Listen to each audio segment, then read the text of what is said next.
এই লোকটি কিছু টাকা কুড়িয়ে পেতে, পেতে দেখে এই গাড়ির মালিকটির টাকাগুলো। তখন সে মালিকের আপনার টাকা পড়ে গেছে। সে বলে, "আমার টাকা?" পরে নিচ দিয়ে দেখে যে হ্যাঁ, আসলে তার টাকাগুলো পড়ে গেছে। সে থ্যাংক ইউ বলে টাকাগুলো নিয়ে নেয়।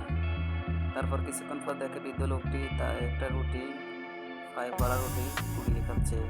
তখন সে এটা দেখে খুব খারাপ লাগে। তখন তার খুব মায়া হয়। তখন সে লোকটিকে কিছু টাকা এবং কিছু খাবার তার কাছে ছিল এগুলো নিয়ে ওই লোকটির কাছে চলে যায়, বৃদ্ধ বাবাটির কাছে চলে যায়। তখন তো দৌড়ে গিয়ে সেই খাবারটা ছিনিয়ে নেয়, বললে, "এই খাবারগুলো খাবেন না, এটা ভালো না, এটা খারাপ খাবার। এই নেন, আমি আপনার জন্য রুটি নিয়ে এসেছি এবং আপনার এটা একটি রাখুন, এটা আপনার অনেকগুলো উপকারে আসবে।" তখন এই মেয়েটি তাকে হাই হেলো দিয়ে চলে যায়। তারপর বৃদ্ধ বাবাটি কিছুক্ষণ পর ব্যাগটি খুলে দেখে এখানে আর অনেকগুলো টাকা।